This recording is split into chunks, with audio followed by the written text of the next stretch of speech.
Hingga beberapa saat kemudian, Anissa baru saja menyiapkan pakaian santai untuk si Egi yang diletakkan ke sofa tunggal di walk-in closet. Lalu setelahnya dia keluar ruangan, yang kali ini memakai kerudung. Mumpung dia masih mandi, sebaiknya aku memasak makan malam dulu deh. Tapi sebenarnya kesalahan apa ya yang ku perbuat? Bocah ini memang senang sekali membuatku bingung. Ocehan Anissa di sela langkah kakinya berjalan menuju ke arah dapur. Begitu sampai di tempat perang para ibu, Anissa langsung melapisi tubuh dengan tameng yaitu apron, dan mulai bergulat memotong bahan-bahan sayuran untuk membuat sup serta masakan lain. Tangan dia bekerja cepat dan rapih, namun pikirannya telah melayang memikirkan kegiatan seharian ini yang dilalui untuk mencari titik kesalahan yang dikatakan si Egi. Apa dia salah paham lagi terhadapku dengan si Raihan temannya itu? Gumam Anissa sembari memotong wortel. Saat tengah fokus memotong, tiba-tiba ada tangan yang bergerak melingkar memeluk perutnya dari belakang. "Hei!" Pokik Anissa kaget dan menoleh cepat dengan tangan yang tengah memegang pisau teracung. Kamu? Apa kau mau membunuh suamimu?" Lirik Egi pada pisau yang teracung itu. Segera Anissa menurunkan pisau dan untuk mengalihkan kegugupan serta keterkejutan, dia kembali memotong sayuran. Kamu sendiri jangan ngagetin gitu dong, kan akunya jadi refleks." "Kau melamunkan apa?" tanya Egi mengalihkan topik, sambil menarik merapatkan diri dengan tubuh gadis itu. "Bukannya kamu sendiri yang menyuruhku untuk merenungkan kesalahanku?" Ocehan Anissa terkandung kekesalan dari nada suaranya. Egi menunduk menaruh dagu di pundak Anissa. "Sudah ketemu titik salahmu?" Anissa menghela napas pelan dan meletakkan pisau lalu melepaskan tangan yang melingkar di perutnya. "Sudah," jawab dia sambil membalikkan badan dan menatap penampilan si Egi yang sehabis mandi dengan rambut masih basah kuyup serta handuk tersampir di bahu. "Kamu kebiasaan deh, rambut belum kering sudah keluyuran. Apa tidak takut masuk angin?" Omelan Anissa lagi menarik handuk kecil tersebut, lalu menarik lengan si Egi untuk disuruh duduk ke kursi pantry. Tanpa menjawab ataupun memberontak, dengan nurut Egi mendudukkan diri di kursi. Sedangkan Anissa berdiri di hadapan mulai mengusap rambut basah itu. "Anissa." Apa?" sahutan Anissa dengan telaten mengurusi rambut si suami. Senyuman terulas di bibir Egi seraya melingkarkan lengan merangkul pinggang Anissa. "Apa yang kau temukan dari hasil renunganmu?" tanya dia sambil memerangkap tubuh gadis itu di antara kedua kaki agar tidak bergerak kemana-mana. Pergerakan tangan Anissa sejenak terhenti dan menghela napas pelan sebelum menjawab. "Apa kau salah paham lagi karena aku bertemu dengan si Raihan temanmu? Tapi jujur deh, kejadian sore tadi itu tidak disengaja. Lagian di sananya juga ada temanku, si Rika." Gumam Egi tersenyum kecil, membuat alis Anissa terangkat sebelah. Udah gak marah lagi nih. Dia kembali mengusap rambut basah itu. Egi memegang tangan Anissa yang ada di kepalanya. Lalu secara cepat dia menarik hingga Anissa terduduk di pangkuan. "Egi, apalagi ini?" Anissa hendak bangkit berdiri namun penekanan serta lingkaran tangan Egi di tubuhnya yang mengetat membuat dia refleks mencekal lengan itu untuk dilepas. "Egi, ini di dapur dan aku sedang memasak. Jangan berbuat seperti ini di dapur." Dan Egi semakin menekan dan memeluk erat tubuh gadis itu. "Diam, Anissa." Sentakan dan penegasan Egi membuat Anissa terdiam seketika. Seiring cekalan tangan dia melemas terlepas membiarkan tubuhnya diperangkap. Apa sekarang kamu sedang membentakku?" Celetuk Anissa merunduk muram.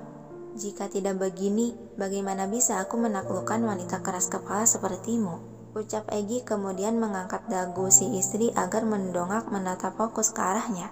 "Anissa, aku meminta jatah maduku," tutur dia mengusap lembut bibir merah lembab itu. "Hah? Di sini? Ini kan dapur," ucapan Anissa terbata. Seringaian tipis terulas di bibir Egi seraya menangkup sebelah wajah Anissa. "Aku menginginkannya sekarang."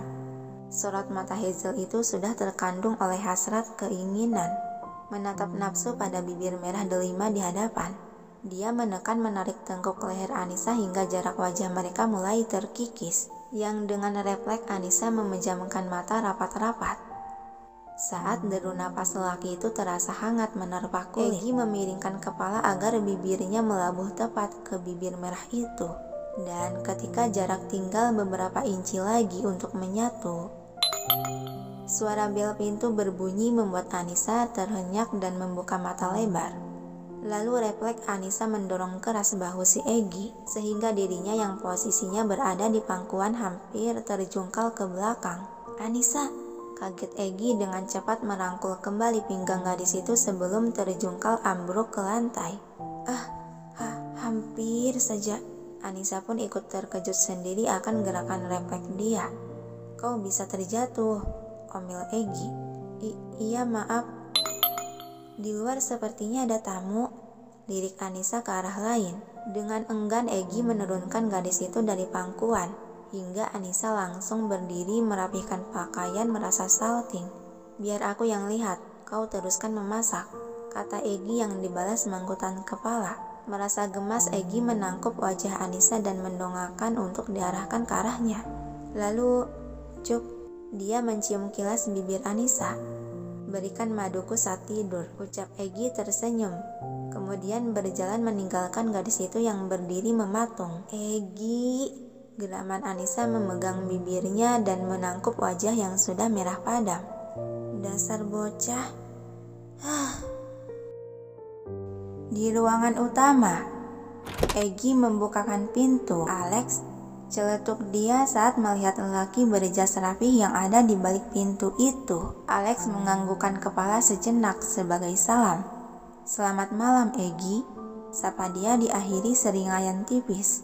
Kedua mata Egy menyipit selidik dengan pandangan turun melihat ke sebuah kotak besar yang bertengger di sisi tubuh lelaki berjas itu. "Kau mau apa kemari malam-malam begini? Dan buat apa kau membawa koper segala?" Sudut bibir Alex berkedut masih membentuk seringaian, lalu dia memegang gagang koper. "Apa begini caramu memperlakukan tamu? Membiarkannya di luar rumah cukup lama." Namun Egy masih bersikukuh berdiri di ambang pintu menghalangi jalan dengan tangan masih memegang pintu. "Tidak, kau bukan tamuku. Siapa juga yang mengundangmu kemari? Jadi pelaksana, aku tidak mengizinkan tamu sepertimu kemari," kusir dia. Senyuman miring Alex menatap percaya diri. "Bukan kau yang mengundang saya, tapi Tuan Besar yang menyuruh saya kemari." Kemudian kepala dia melongok melihat ke dalam rumah. "Kemana Nona Anissa? Kalau dia pasti akan segera menyuruh saya masuk ke dalam, karena tidak akan membiarkan seorang kakaknya berdiam diri terlalu lama di luar." Tatapan Egy menajam dan mendengus kesal. Lalu dia menutup pintu secara keras. Alex malah tertawa senang menatap pintu tertutup di hadapan. Sepertinya misi dari Tuan Besar kali ini akan menyenangkan. Gumam dia lalu tangannya terulur kembali memencet tombol bel.